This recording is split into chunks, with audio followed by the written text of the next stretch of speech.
Oh, welcome. That's George, Ian, I'm Vito, and this is the Giv Show. On today's show, we got a heavy dose of the NFL. Got that Week 9 action we're going to throw at you. Got a couple hockey tidbits I'll throw at you in a little bit. Got a couple points we're going to make on the MLB. And Ian's going to walk us through how the Celtics are doing. Only thing we really got to talk about the MLB is JD Martinez opted in.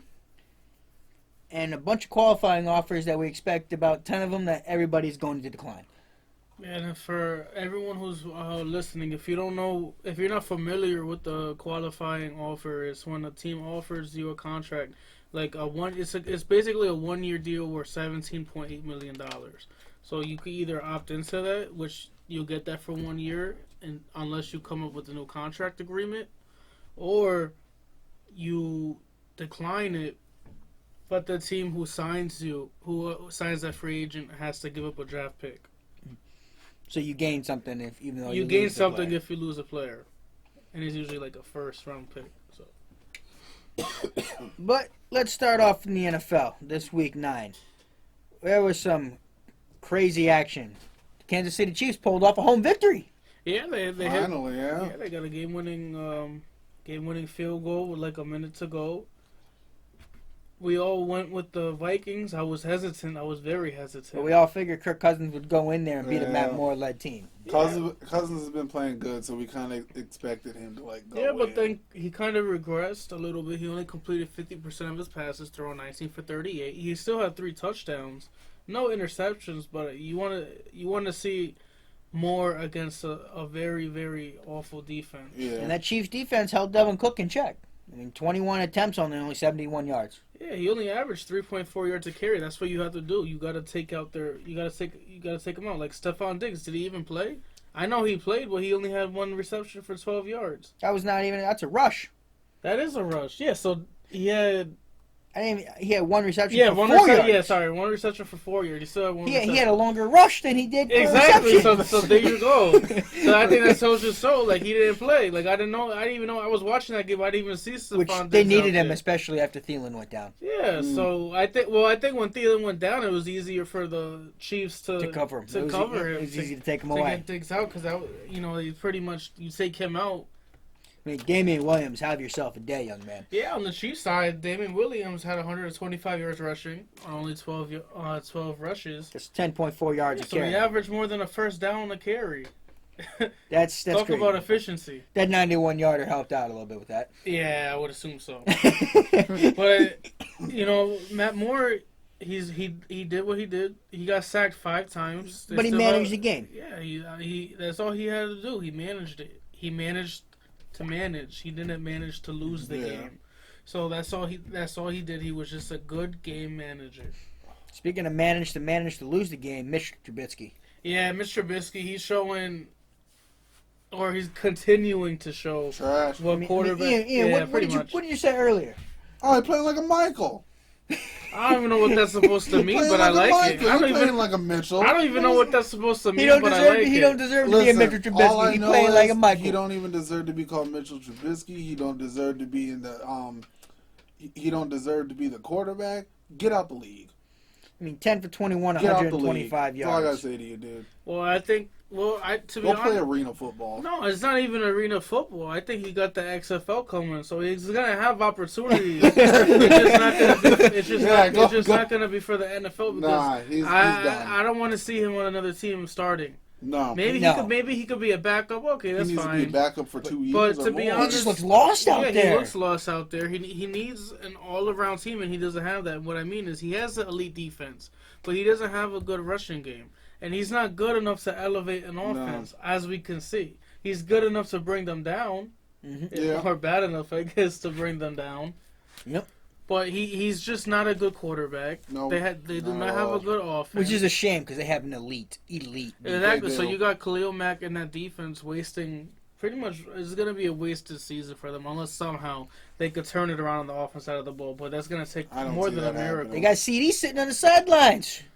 Yeah, they gotta do something. I don't know if Chase Daniels could do that much of a difference, but I mean, to be honest, if I'm the Bears, you gotta try anything. If you know, they probably don't know. They probably still have hope that this isn't Trubisky like they could go back to the Trubisky of last year when they made the playoffs. I don't see that happening, but I think that was an anomaly. I think that we're seeing what Trubisky is. Yeah. I think this is what he is. So if I'm the Bears, it's like, okay, what do you do? Do you still have hope that he could be the quarterback of the future? If you think that, stick with him. If he's showing you something, you stick with him. Y'all need to wake up and smell the coffee. But I don't even got glasses. So, and I'm in the NFL, but I can still see he's not a good quarterback, and he's still not showing that he has. That he brings something to the table. That his best thing about him is probably he could run. Now, which is sad. Now, a quarterback that has been bringing something to the table and can run, which I wasn't surprised. I was really surprised at this because I thought the Patriots were going to. I think I even said they were going to go in and blow their doors off, but instead they got their doors blown off by Lamar Jackson. Thank God. Yeah, I was very pleased with the outcome. Obviously, of course, I wasn't surprised that the Ravens won. That's why I picked them. Last week I said that this would be the perfect game for Lamar Jackson to make a name for himself, and he did just that. Yeah, he named himself as one of the favorites for the MVP so far. He basically played quarterback and running back. That's because he is. He's a dual threat. He's a dual threat. He's a quarterback. Don't get me wrong, but that Patriot offensive line is in shambles. Marshall Newhouse was a turnstile. Yeah, he was terrible. I'm not even gonna put that on the Patriots offensive line that lost. Patriots defense. It was their defense who actually. Boogie who? Yeah, it was. I'll tell you what, Lamar Jackson wasn't seeing ghosts. He wasn't even seeing a defense. No, he was playing 7-on-7. He was just seeing daylight. That's what he was. He was seeing the end zone. He was having fun out there. Yeah. He was having fun out there. I look at his numbers. They're not spectacular, but they're game pedestrian. They're pedestrian. They're game manager. But the only thing I take away that's most important to me is the 0 interceptions and 0 fumbles. He protected the ball. He didn't lose the ball. He protected the ball. So that's what he did. What he needed. He was 17 of 23, which is very efficient for 163 yards and a touchdown to the tight end McBoyle, who got his first career receiving touchdown. Mm-hmm. And he ran all over the field. On 61 yards rushing. Mark Ingram had a day. 115 yards rushing, no touchdowns, but so what? He still put up 7.7 yards a carry with another 30 yards receiving. Patriots got to work on their rush defense. They got to get. That's what I'm taking away from this game. And I told you last week, Nick Chubb put up 130 yards against them. He did. And everyone's saying, which is true, because that's what Bill Belichick does, is he takes out the team's number one strength and makes them play to their weaknesses. I'd say 98% of the time he does. Yeah, and this is part of the 2% where he tried, but they had no answer. And everything was just hitting on all cylinders. Even the Ravens players who needed to step up, they were stepping up. We saw Max Williams have a couple of big grabs. Another tight end. Nick Boyle had a big big day. Had a nice touchdown. And Marquise Hollywood Brown showed up. He had a couple good receptions. Even Mark Ingram catching the ball out of the backfield. I mean, they had guys stepping up. Their tight ends had 9 receptions, but they did what they needed to do. They kept the chains moving, and that's pretty much what you could do. And then when I say keeping the chains moving, they did exactly that because they won the time of possession battle easily, 37 to 22. It was a long time. What I take away from this Ravens game, I'm not gonna go crush the Patriots too much because obviously they're still one of the best teams in the NFL. Mm-hmm. It's just they also have their weaknesses. Yeah. So. Their strength is obviously their secondary. Yep. But what I took away from just watching that, and what I think teams should try to capitalize on, or what they should try to attack Dante Hightower. They have to try to get those linebackers in coverage because they're not good coverage linebackers. They're good at run stuff. I don't even want to say they're good at their specialty is run stopping, but I can't even say that they haven't been the last couple weeks, but they're supposed to be good run stuffers. The last couple games stuffers. total, they gave up like 350 yards rushing, which is a problem. So if you could do that and keep Brady off the field, that's what you need to do because Brady looked all right. He looked. The offense actually looked They started finally coming together. a little slower, but they started pulling it together, and they were. That no huddle looked like it's going to burn. That no huddle was going to burn people, but then the Ravens, they only had 2 outside of the kneeling down. They had only 2 possessions in the second half, which took 17 and a half minutes. They kept Brady on the sidelines. Yeah, so, but if I was them, don't you think that maybe they should have, I don't know, do you think, I know it helped them. I don't know, do you think they should have kept going with the no huddle? The Patriots, they had to. It was the only thing that was working for them. Yeah, that's true. They needed to be able to get the ball out quick just because, again, Marshall Newhouse was a Well, turnstile. I just meant that, do you think their no huddle also could have affected negatively the defense also? No, because they were under. They weren't going 3 and out and having the defense right back on the field. The only time the no huddle affects the defense is if they're going out there doing 3 plays in under 30 seconds and they're off the field. Because I saw 2 different Ravens teams. I saw a Raven team who was very tired. Defense. It was affecting the Ravens defense, not the Patriots defense. Yeah, it was affecting them. But then after the long drive, then it was like a completely different, rejuvenated Ravens team because honestly, the Ravens ended up scoring. Mm-hmm. So if you could, come back scoring out of that, your defense is obviously going to be rejuvenized. And Earl Thomas was all over the field, he was, which is not really surprising because that's who he is. But yeah, it was all around a good game. It was a good game for the Ravens. It's what the Ravens needed to do. Patriots made mistakes when they're not used to making them, or we're not used to seeing them. And the Ravens capitalized on a team when they're supposed to. And they stayed pedal to the metal when they made their mistakes. Yep. So I think that was good. They were resilient in times of when they needed to be, and then and they also capitalized on the mistakes when they needed to. So they did what they needed to do. They played like a contender in the AFC should now play. From one teams that are contending in the AFC to the bottom of the AFC. Yeah, now we go to a couple bottom feeder teams. We got your Jets. Yeah, we had looked absolutely terrible. I mean, outside of the first drive, yeah. They were terrible, man. You're not gonna get a rise out of me. Fitzmagic showed up. Yeah, I mean for the 3.5 quarters. For the second quarter, I said he was gonna show for 3.5. He pretty much did, but they only scored 5 runs. Yeah. Five. I say 5 runs. I say 5 runs because it was 6-5.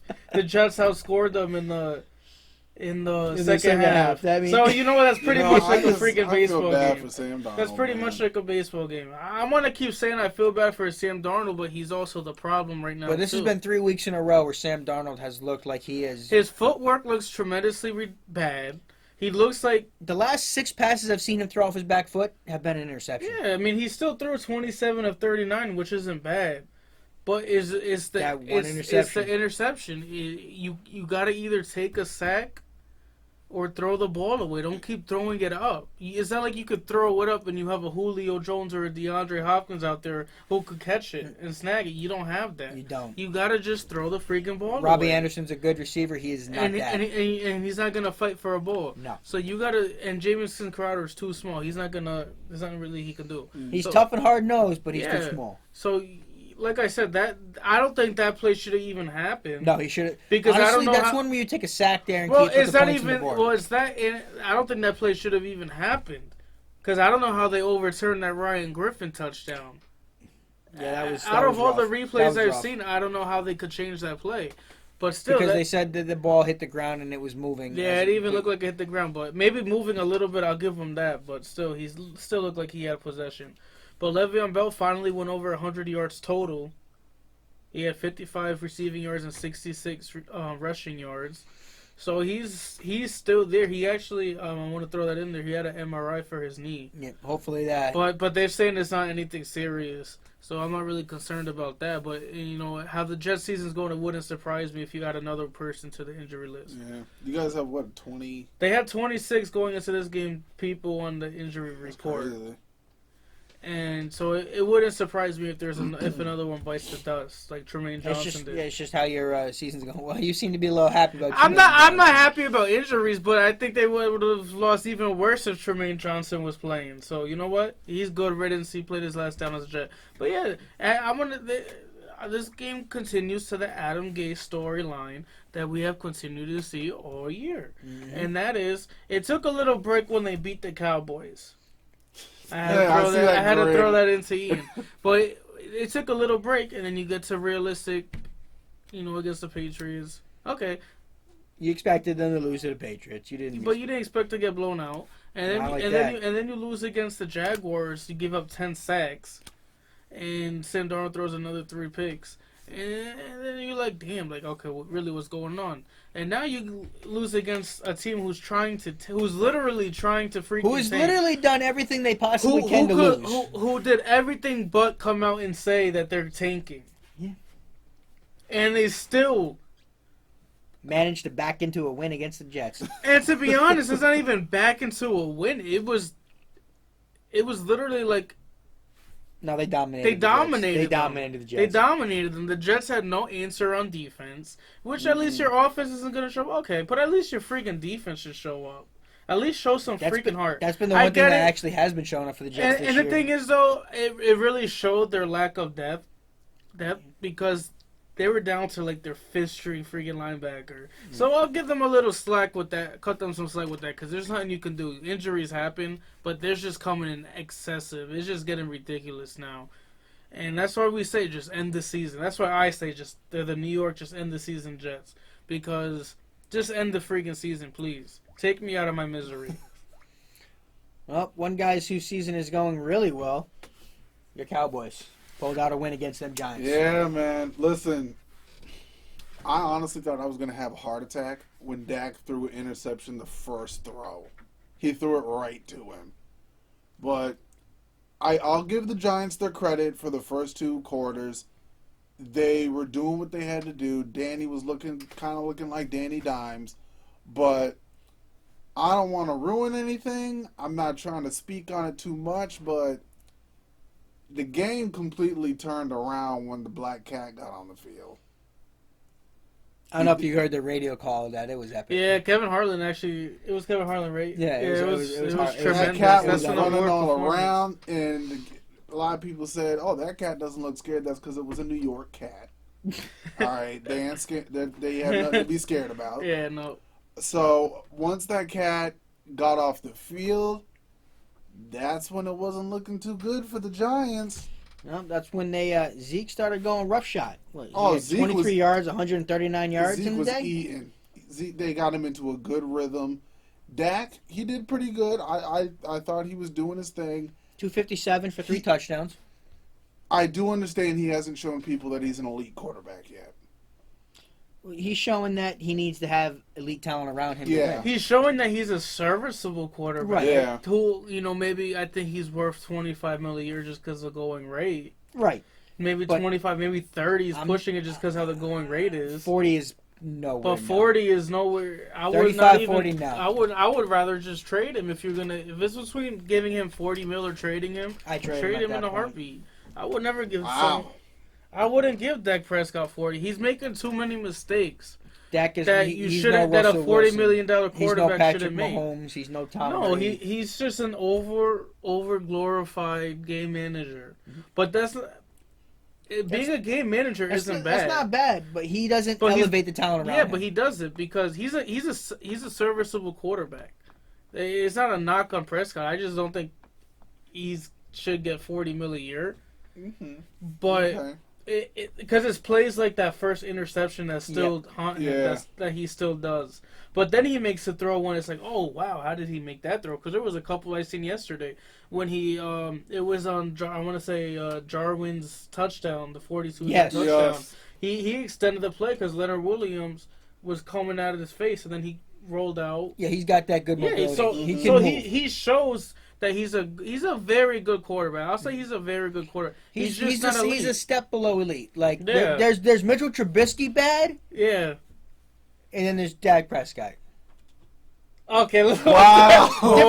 Different Okay, yeah, different as you saved yourself with that. That's what I'm saying. Yeah. He is if you're looking at game managers, Dak Prescott kicks the shit out of Mitch Trubisky. Yeah, I mean, obviously anyone will. But I don't know where you was My going heart with that. stopped Yeah, I for don't a know where you was second, man. going I with was that. like, I had to get Ian going. I was about to kick you off this podcast. But yeah, I think Dak Prescott, he's not gonna. I don't know. I just don't see him as winning this game. He just not gonna let nobody on fire. No, this team is Ezekiel Elliott's team. At least on the offense. I mean, to be honest, the whole team, because it looks like the team goes how Ezekiel Elliott goes. It's Zeke's team. Yeah. So Ezekiel Elliott, at least he's showing and he's living up to his contract as the best running back in the league. Oh, definitely. Oh, he's the best quarterback, running back in the league. So But are you going to pay Dak Prescott as one of the best quarterbacks in the league? No, I mean, I think they're gonna, just because how they're going. It seems like how it's going the next. But you also got what I want to say is, look how much Jimmy G got paid. Yeah. So to be honest, I feel like just because you have to pay Dak, it's gonna be that it's gonna be a going cycle. Who gets paid more? Who's due? The record's gonna get broken every time. At least most of the time, is a quarterback's gonna get paid, and so Patrick Mahomes gets paid because ain't nobody touching what he's gonna make. So, if I'm Patrick Mahomes, I hope Dak Prescott makes $40 million a year, $35 million a year, because then he knows he's making 45, 50. Yeah, there's some crazy. They better pull up that salary cap if they want these quarterbacks to continue getting paid. So. I don't know. I like what the Cowboys brought to the table. I want to talk about the Giants a little bit, though. Because obviously, I mean, I don't want to talk about it too much because they're 2-7. There ain't really much you could talk about. But Daniel Jones, he showed... You gotta like what you've been seeing from the guy. Well, some of it. Yeah. I feel like he is a rookie still. He is. So I'm going to cover this. Like, he fumbles the ball way too much. He that's true. He needs to get... It's the offensive line is tremendously bad. It's anyways. trash. His offensive line is trash. So it's worse than the Patriots right now. It's worse than the Jets. Let's not get. Let's get rid of the Jets' offensive line. I can't stick up for the Jets. The Jets' offensive line is bad. But I want to give the Cowboys credit also because they only held Barkley to 28 yards rushing. Yeah. Granted, it was his first game back. Still, he's coming back from that injury. I'm not taking that as an excuse because he had 67 yards receiving. Mm-hmm. So he was just, that's because he had a 65 yarder, so that helps, but they shut Barkley down. They did. Yeah. They took him away. They shut Ingram down. They shut Tate down. Tate had that good one-handed catch which was really tremendous. It was good. But he still only had 42 yards. I feel bad because Sterling Shepard is. I think to be honest, I think his career might be done. From everything I've seen, they're saying his concussion is. It's so bad they cleared him, but then they were like, you know what? He said he doesn't feel well. They took him out of concussion protocol and then they put him back in. That's not good because that's like his 4th concussion. Yeah. So I think, to be honest, I think his career might be done. Unfortunately, the brain not meant to take. No, I hope it is the end. Just because I don't want to see him get another concussion. You don't want to see that. I don't want to see it. I don't want to see a player die in the field. Yeah, so it's not worth it. Maybe some players, maybe that's what they want to do, but I think it's not worth it. Yeah. So I think I want to say Sterling Shepard, hang in there, but I think it's time. Hopefully, if you are able to come back and you want to play, but just hopefully you think about it a lot and don't rush. Like carefully take your time, sit out the rest of the year and see your options from there. Because it's already a lost season, so I don't want concussion that bad. Yeah, there's a hockey guy he should probably go talk to, in Mark Savard. Yeah, there's a lot of people he should talk to. Who lost his career because of an elbow to the head. It's not worth it. But going back to the Giants, they're just god awful. I mean, there's a reason why they're 2-7. They're a game better than the Jets. They are, but by the way, we got the New York Bowl, the Toilet Bowl, coming up this week in the Giants and Jets. But we'll get into that in our next. But we'll get over that on Saturday. But yeah, I got to see more out of them. Their defense is bad. They're not getting there on a pass rush. They don't have no pass rush. Their corners are bad. Their safeties are bad. Their linebackers are bad. They did get that little bit of help from Mr. Leonard Williams with that roughing the pass. Leonard Williams, he does what he does. He gets close to the quarterback, has a couple rushes, but then he also has a big penalty. So that's Leonard Williams for you guys. For Big Blue over there. Thank you for taking him off our hands. Giving you something good for it. Yeah. And they're already saying that they're going to try to re-sign him. So it's looking like that 5th round pick is going to turn into a 4th rounder. And they still have the 3rd round for this year. They got a lot of picks, so that's going to probably put them, what, don't they have like 8 picks in the top 100? Yeah, the Jets are going to have like 6 picks around there in like the top 100. Something like that. So hopefully they can do something with it this year, but we'll see. But I want to bring it to Ian for a couple NBA tips. How are the Boston Celtics doing? Right now, the Celtics are doing very well. The only game that they have lost so far is against the 76ers. They played the Cleveland Cavaliers tonight and won. Gordon Hayward had a great game, 39 points. Started off in the first quarter shooting 7 for 7 and did great from the free throw line. I want to point out, George gave me a very interesting perspective that they're playing well and Jaylen Brown isn't on the court. Who has an infection, and hopefully he gets healthy and Yeah. get him back soon. But I'm not trying to rush the man back, but he just got paid $115. Get back on the court as soon as possible. we need you healthy. But with George's perspective, Well, it's one less mouth to feed. it is. But also Brown back is going to make them a much better team as well. Definitely going to make them better. Let me play a little devil's advocate here. You say he gets traded. No, he's not gonna get traded. Ain't nobody taking that contract for Jaylen Brown anyways. But it's just okay. But maybe he could ruin the chemistry also. What this group is building. I know it's not like they were together for 45 games and then he comes back. But Jalen's still around the team. He's still there. So he's not going to mess with the chemistry. Well, it's probably making it a little more big deal than what it actually is. Being a little dramatic here. But he helps lengthen that team and he helps with the rosters, but that goes back to Brad Stevens having to figure out how to work him into the lineup. Yeah, because he's gonna want to get his shots out. Of course he does. Especially he's got to want to live up to that contract. Yeah, so it's definitely gonna change how they've been playing. I think. Oh, a new little scenario that was put out into the NBA world. No, it's just I'm gonna interrupt Ian on that because he likes to make mountains from anthills. So and he's just like the regular media. AD ain't going to. I know he ain't going to Chicago. I know he's not, but I could see him in a Bulls. No. What he wants is to see LeBron not have Anthony Davis. That's what he wants. He wants LeBron James to never win anything ever again for the rest of his career. That's what he where wants. He wants to be. He's in LA. He's probably more than likely. There's about a 98% chance I'm gonna say he's gonna re-sign in LA. And they've been the best duo so far in the early part of the year. They get to the end of the season. Lakers don't win nothing. Does AD resign?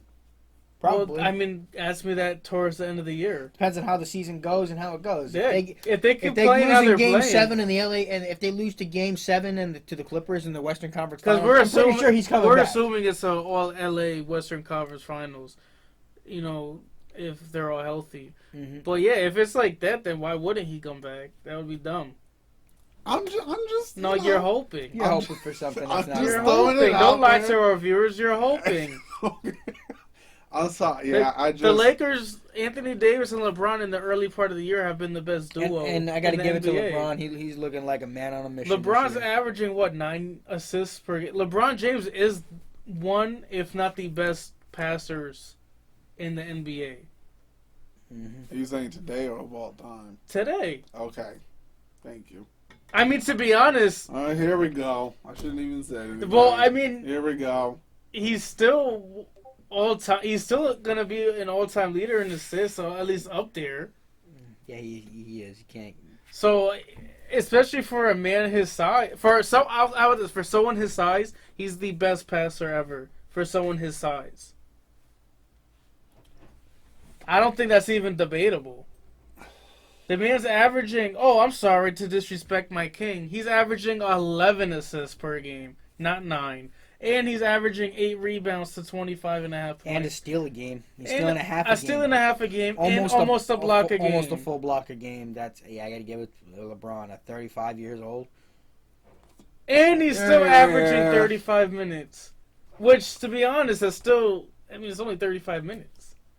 And he shoots 75% from free throw. Which is by far his career best. By far his career For best. at least the last couple seasons. And 28% from 3, but he'll Yeah, get that. but- He'll get that yeah, up. He's always been better. at He that. usually makes them when it matters. He's not a he's Right. he's never really But been a good he 3-point usually shooter, shoots but- at about 40% clip. If I'd that. say. I'd say probably 35% Yeah. closer. But still, he'll be right where he's Yeah, supposed to be. this has been the best duo, and then Anthony Davis. Well, it's only been the best duo because Paul George has been on the court. well, that's what I'm saying. So far in the early, And the in Clippers, what they've been doing without Paul George has been insane. Yeah. Yeah, but still, Anthony Davis, 28.5 points a game, 2.7 assists, and 11.5 rebounds. 3 blocks a game he's averaging. And a steal. a full so, steal. So I mean, to be honest, he's doing his. he's an early favorite for Defensive Player of the Year. I think he's a favorite for MVP. I was gonna say with those types of numbers, Yeah. he's a favorite for an early MVP. I think it's either going to be him. I know it's still early in the year, everyone. They only played 6 games. We're 6 games in. They only Nobody's played 6 nobody's games. an MVP after It 6 It might games. be a little overreaction, but I really, truly, and I said it before. If he keeps those numbers Well, up. I said it before. It's either going to be Anthony Davis or LeBron winning the MVP, and I'm sticking to it. So that's all I got to say. I still got Kawhi as MVP. The Nets have to step it up a little bit. I don't know. Devin Booker keeps going off. Oh, with the Devin Suns. Booker. He might. Yeah. We're laughing at Vito, but hey, they just beat the Sixers a couple weeks Listen, We ago. keep Suns- laughing at him. They're knocking off all them Phoenix might be unbeatens. going to the playoffs this year, people. Talk about overreaction. I mean, the Phoenix Suns have been going insane for whatever reason. They're just Devin they're Booker playing balling. really well. Like, let's put some. I was disrespectful about Devin Booker. Yeah, they're second in the West right now through 7 games. The Yeah. Phoenix Suns are 5-2. Yeah, Wow. I mean that's pretty. They That's beat the good. Clippers, but without Kawhi. They still beat them. That's a good defensive team, even Yeah. without Kawhi. All right, they still beat them. I'm sorry, but I can't take them serious until they do it. Like if they get through halfway through the year. I mean, He's averaging to be honest, no, 26 a game. I don't even care about the 26. I'm more impressed with the 53% field goal percentage and 50% from threes. That's what impresses me the 90% from free throw. We know Devin Booker can score, but to be that efficient, Yeah. 50% from threes. That's insane. That is. 7 games. Yeah, like what the heck? That boy can ball. That's putting up a lot of shots. Yeah, and in 34 minutes a game, like that's. Has he been working out with Steph Curry? I don't know, but I don't know. Maybe Steph Curry got it. He stole Steph Curry's powers. Put some respect on his I mean, name. I was saying it early. Devin Booker could be going off, and you guys laughed at me. Well, they were also blowing out Golden State before Steph Curry had to go in and break his hand. Yeah, unfortunately. Said it Steph like Curry. he did it on purpose. We're losing Steph Curry for season 9. It's not going to be good. But still, though, The Warriors did win a game yesterday. They did win the game. One of their rookies. I know I'm pronouncing his name incorrectly. I believe it's pronounced Pascal. I believe it was his 23rd birthday. He had like 32 points and 12 rebounds. Yeah, he balled out. Yeah, I actually saw him ball out too. But yeah, the Warriors are done. They're not. They're gonna win a couple games here and there, but and we'll take another look at the Suns in about yeah, 16 games or so. yeah. Him and the Suns, you're gonna be paying close attention to them. Huh? Just because when Vito's been a they're new fan leading of out the west, Suns and the Jazz. So Jazz have been showing me a lot lately. But on that note, that's a little hockey. I mean, oh yeah, look at that! I'm getting excited for hockey. He's getting because of excited. the best minute in all of Look at sports. George. The minute that everyone has been waiting for. Drum roll, please. That is the hockey minute. Take it away, Vito. Let's get going with this hockey minute. Those Boston Bruins have been on fire, slaying everything that's been put in their path. Beating the Pittsburgh Penguins 6-4. David Pastrnak has been going off this year, just straight on going off.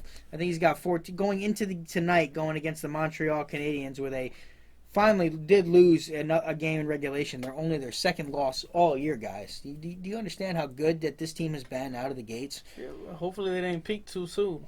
That's what everyone's hoping for, that they're Yeah. not, because hopefully they're playing like this now. They can pull it. They're playing like this at the end of the year when the playoffs come around. Because if Pastrnak keeps up doing what he's doing right now, he's played 14 games. He's got 14 goals. that is unheard of in this day and age. To be able to, he's averaging a goal a game. Do you have any idea how hard that is? Hey, I mean, I figured it's tremendously hard. I can't even skate, so I figured it's skating I can't skate skating either. and scoring. I'm sure that's pretty hard. He's clearly leading the NHL. Well, we have David Pastrnak and his line mate Brad Marchand, who are 1 and 2 for the duo, who are leading the league with points. So, if they keep it up, the Bruins will be running away with the President's Trophy, and hopefully they run right through everybody in the playoffs on their way to another cup and avenge what happened last year. But that is the Hockey Minute. Thank you, Vito, for the Hockey 2 minutes. See, we gave you another minute today because that was a Hockey 2 minutes. So we doubled the time because you had a lot of good information for our hockey viewers out there.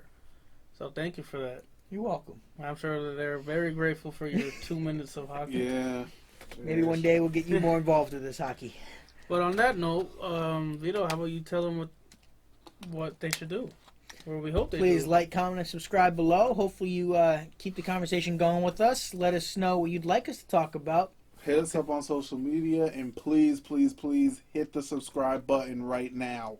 Definitely need the support. That's all we ask for, everyone. It's just support. It's not like we're asking for money. We're not asking for money. It's just, show some support. That's it. If you think we're good, please just show some support by saying, just comment, like, share, subscribe. And always tell us what we can do better. And tell us what Ian and Vito can do better. Oh, yeah. So- Here we go. So Definitely let George know. Let George Yeah, know let what him he know. can improve on. They're always- show. He hates constructive they're criticism, always up but he'll take it because it rarely happens. So, but all the time. But on that note, I just want to say thank you for joining us today on another episode of the Giv Show. And I just want to say we couldn't cut a play. But now we talk about it. Thank you. Have a good night.